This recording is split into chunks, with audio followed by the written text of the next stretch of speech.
Yun mga tropa Mex, tropang mekaniko, ito pa rin po yung binubuo natin na TD27 na Nissan mga tropang mekaniko. I-set up natin mga tropa Mex yung kanyang mga piston ring.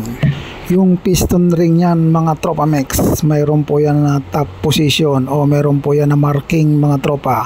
Yung pong may marking yung po yung naka top position. Ibig sabihin mga tropa Mex, hindi po siya pwedeng mabaliktad mga tropa, yung first saka second. Bakit nasabi natin na first and second lang mga tropa sa 3 grooves? Dahil kadalasan po niyan mga tropa, yung kanyang oil ring mga tropa ay wala po yung marking. Ibig sabihin, pwede nyo po yan mabaliktad mga tropa mekaniko. Sa 4 grooves naman mga tropa, makikita nyo lang yung kanyang marking sa first, second, and third mga tropa. Dahil yun nga, kadalasan po wala pong marking yung kanyang oil ring.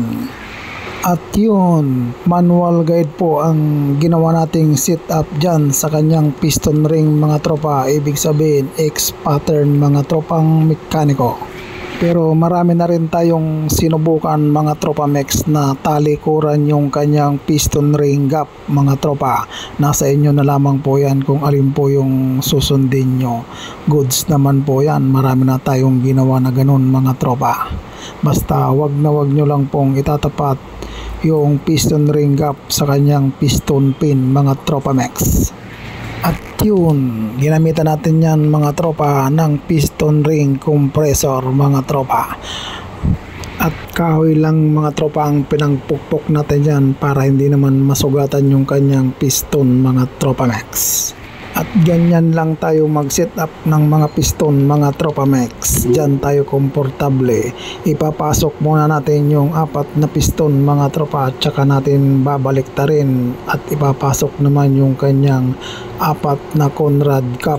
Sa paglalagay mga tropa Mex ng Conrad cap, may position po yan. Kailangan lock to lock yung kanyang bearing mga tropa. Hindi po pwedeng mabaliktad po yan mga tropang mekaniko.